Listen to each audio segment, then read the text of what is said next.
Sa pagpapatuloy ng ating istorya. Sa isang tahimik na sulok, si Ye Junlin ay nanonood ng may pangungutya habang si Hong Chenny ay mabilis na umalis, ang kanyang mga mata ay nagniningning sa lihim na kasiyahan habang nag-iisip. Tingnan mo yan, nagmamadali kang magrebelde sa unang pagkakataon na makalusot ka. Sayang lang, dahil sa aking lakas sa gitna ng pagsubok, nakakayahan, habang buhay kang magdudusat magpapalakas para sa akin.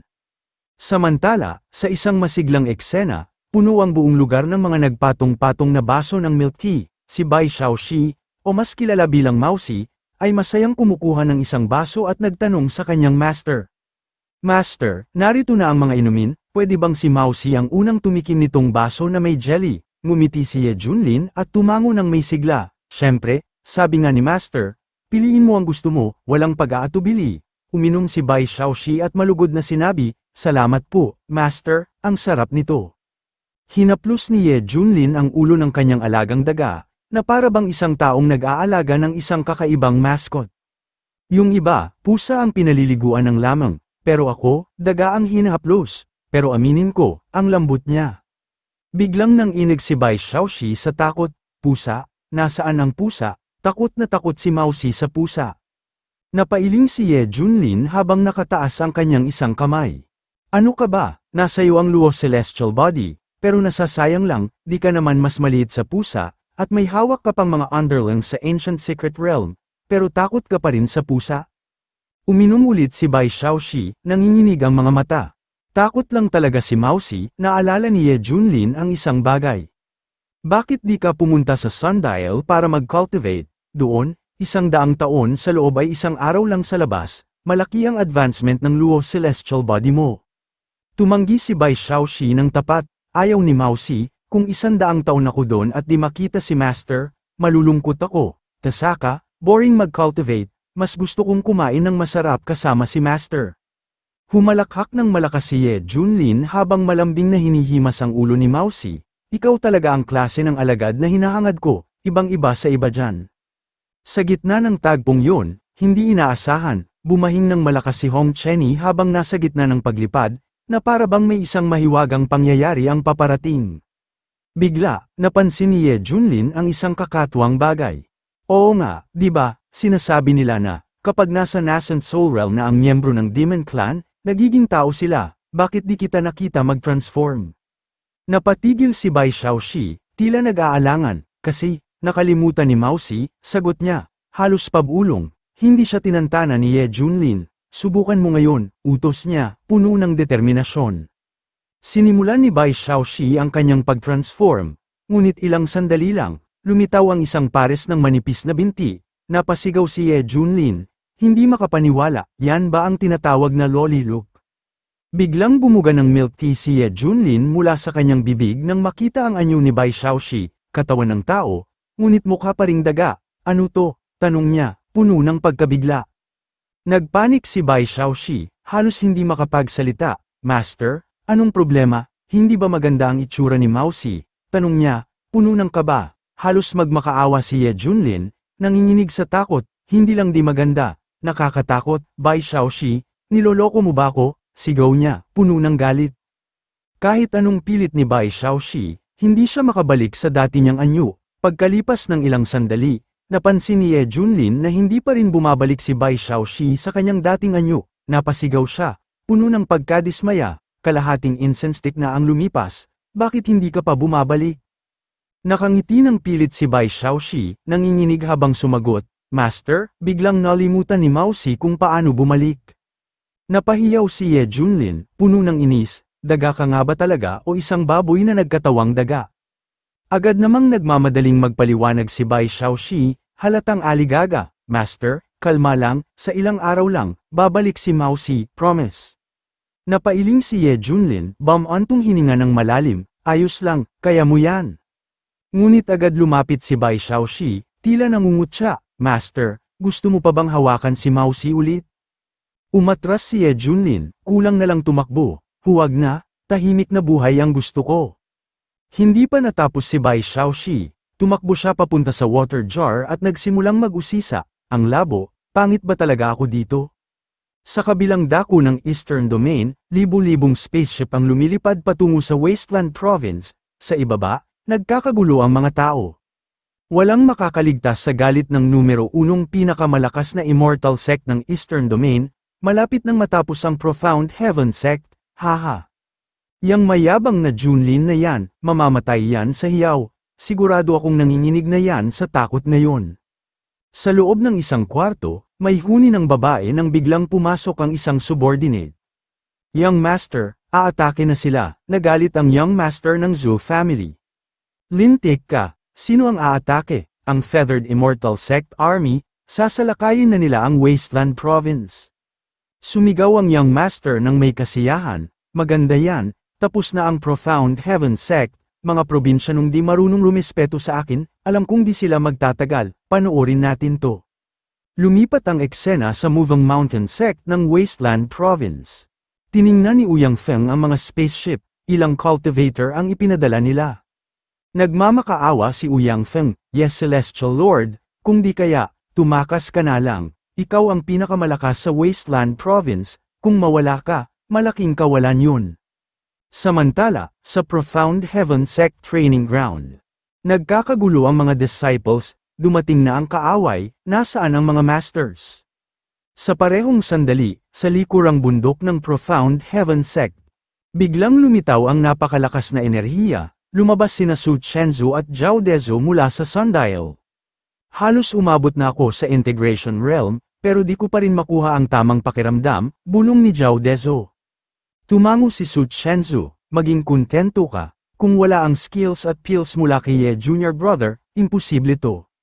Sa parehong sandali, hinahanap ng mga miyembro ang kanilang sect leader, biglang lumabas si Shu Yunian at siya ay nasa early body integration realm na, ang kanyang mga mata ay nagliliwanag at nagwika, lumaban tayo hanggang kamatayan, at kahit papaano, nakalusot ako sa body integration bago nagsimula ang digmaan. Pagkatapos, isang nakakasilaw na liwanag ang biglang sumabog, dahilan para mapalingon si Yunian na may pagtataka sa kanyang mga mata, napatanong siya, sino ka? Ang aura na to, mas malakas pa kay Junior Brother Ye. Mula sa liwanag, lumitaw si Hong Chenny, puno ng karisma at lakas. Nang kanyang makita, nagsalita si Zhao Dezu, may pagkamanghang na sambit, aba, ang pinakamatandang disipulo ng Junior Brother Ye, parang guro, parang disipulo, parehong kakaiba ang talento, ano na bang antas ang narating mo ngayon? Ngunit, ang dating pinakamatandang disipulo ni Ye Junlin ay punong-puno ng galit at hindi nagdalawang isip, tangina, anong lakas ng loob mo? Sa sandaling yun, biglang sumalakay si Hong Chenny kay Zhao Dezo, dahilan para siya'y mapaurong sa gulat, kitang-kita ang galit sa mukha ni Su Chenzu habang ainalalayan niya si Zhao Dezo, Hong Chenny, siya ang iyong nakatatanda, kailangan bang ganito kat hindi ang iyong kalupitan? Senior, Humph, ang tunay na immortal na ito ay isang demonyong pinuno. Akala mo ba'y karapat-dapat kang tawaging akong Junior? Tinitiis ko lang ang kalokohang ito dahil kay Ye Junlin. Nang marinig yun, sumigaw si Su Chenzo habang tinuturo si Hong Chenny. Nabaliw ka na ba sa pagko-cultivate? Report kita kay Ye Junlin. Nang marinig ito, tumawa ng malupit ang mukhang bakla na si Hong Chenny, habang nakataas ang kanyang kamay. Sige, wala akong pake sa baliw na yun, nagsisikap lang yun para mabuhay ngayon. Kung may kaya kayo, pakisabi sa kanyang pumunta rito, tumawa siya ng malakas, sa cultivation ko ngayon, hindi na malinaw kung sino ang magtuturo sa kanino, habang nagsasalita si Hong Chenny, bawat salitang kanyang binibigkas ay tumatago sa hangin, agad namang sinundan ng matalim na mga titig mula sa mga miyembro ng Profound Heaven Sect, tila mga aninong handang kumilos anumang sandali. Itinutok ni Hong Chenny ang kanyang kamay sa sundial habang ang kanyang mga mata ay puno ng sinister na determinasyon. Sa malamig niyang boses, sinabi niya, ang ganitong klaseng Grey Treasure, ay hindi dapat aksayahin, ibigay mo na sa akin, upang magamit ito sa mas makapangyarihang paraan. Ang grupo ni Shu Yunian ay halos mapuno ng takot at pagkabigla habang nakikita nilang sinasakmal niya ang sundial, isa sa kanila ang sumigaw ng may galit, ang kapal ng mukha mo, ano bang iniisip mo, hindi mo ba nararamdaman ang takot sa galit ni Junior Brother Ye? Si Hong Chenny ay iniwagayway ang kanyang kamay, matalas na ang kanyang titig, sabay sigaw, Leyes, hindi kayo karapat-dapat na manatili rito. Tumalikod si Shu Yunian, kitang-kita sa kanyang mukha ang galit na pumipigil, habang mahigpit ang pagkakakagat sa kanyang ngipin, sa kabila ng pagngingit-ngit, wala siyang magawa, ang demonyong aura niya ay napakalakas, hindi ko inasahan na kahit nasa body integration realm na ako, sa presensya pa lamang niya ay hindi ko na makaya. Ano ang tunay na pinagmula ng disipulo na ito na pinili ni Ye Jr. Brother? Si Hong Chenny ay tumingin sa kanila na may ngisi, puno ng kahulugan ang bawat salita. Kayo ay mga walang kwenta, lahat-lahat kayo. Nabigla si Hong Chenny nang mapansin ang sundial na hindi kumikilos. Anong kaguluhan ito? Bakit tumigil ang sundial? Kasabay ng mga salitang yon, biglang naglabasan ang lupa at mga bato, nagkalat sa hangin at nagdulot ng matinding panganib. Sinubukan pa ni Shu Yun-ian na makiusap, Hong Chenny, ikaw ang disipulo ni Ye Jr. Brother at ang pinakamagaling na henyo sa ating sekta. Tiyak na palalaguhin ka ng sekta. Bakit mo kailangang magpakita ng ganitong walang awang pag-uugali? Ngunit si Hong Chenny ay umismed, galit na sumigaw, mga basura, sino kayo para magturo sa akin? Pagkatapos, iniwagayway ni Hong Chenny ang kanyang kamay at walang awang inatake si Shu Yun-ian, nagpupumiglas si Shu Yun-ian upang manatiling nakatayo, ngunit halos hindi niya makayanan ng lakas ng atake. Anong klaseng cultivation ito? Sa isang simpleng galaw lang, wala akong laban. Ibang-iba na ang antas niya ngayon kumpara sa dati bago siya pumasok sa sundial. Napahiyaw si Hong Chenny habang itinaas ang kanyang dalawang kamay, naglalabas ng nakakayanig na bugso ng enerhiya, isang hamak na insekto ka lang, paano ka nagkaroon ng lakas ng loob na magmalaki sa harap ko? Ang hindi kita pinatay kanina ay ang pinakamalaking awa na maibibigay ko. Pagkatapos, bigla siyang napaisip, dumating na ang Immortal Sect Army. Pero bakit hindi pa lumalabas si Ye Junlin para harapin ang kanyang kapalaran? Sa isang iglap, naglaho siya mula sa harapan nila Shu Yun-ian, bulong ni Hong Chenny, perfect timing, panahon na para ipakita ko ang tunay kong lakas sa baliw na iyon. Habang si Yun-ian ay tumitig sa puwang na iniwan ni Hong Chenny, agad siyang nagutos, bilisan niyo, sundan natin siya. Samantala, sa kabilang dako, si Ye Junlin ay relax sa kanyang upuan, sabay lagok ng milk tea. Ibang klase talaga ang homemade milk tea, walang kapantay. Si Hong Chenny ay biglang dumating at nagalit, kaawa-awa, isang kunwaring kultibador, nabubulok sa catamaran, anong klaseng immortal yun? Puro swerte lang ang meron siya. Kung hindi lang siya natisod sa isang napakalaking pagkakataon, wala sana siyang mga pambihirang teknik at bihirang kayamanan, pero ngayon, akin na ang lahat ng yon. Paglapag niya, masiglang sumigaw si Ye Junlin, disipulo, hindi mo ba alam kung gaano ka nami-miss ng master mo? Sa halip na magpakumbaba, galit na tanong ni Hong Chenny, nalulunod na ang buong sekta sa problema. Pero ikaw, nakahilata na parang walang iniintindi, wala ka bang takot sa kamatayan? Sa gitna ng tensyon, maluwag na tumugon si Ye Junlin, inaatake tayo, at bakit walang nagsabi sa akin tungkol dito? Si Hong Chenny, galit na galit, ay binasag ang soundproof barrier at sumigaw, sa paraiso ka kasi nakatira. Kaya naka-soundproof barrier ka, syempre, wala kang alam sa kaguluhan sa labas, heto, pakinggan mo ng mabuti.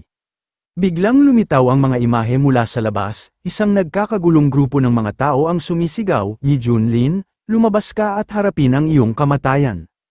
Ngunit si Ye Junlin, kalmado pa rin, ay nagtaas ng kanyang milk tea at uminom ng walang pakialam, mukhang oras na para magpakitang gilas, Si Hong Chenny, mayabang na nag-cross ng braso, at nagsalita ng puno ng kumpiyansa. Alam mo ba ang sitwasyon? Kung ibibigay mo ang lahat ng nakuha mo, baka maisipang iligtas ang buhay mo.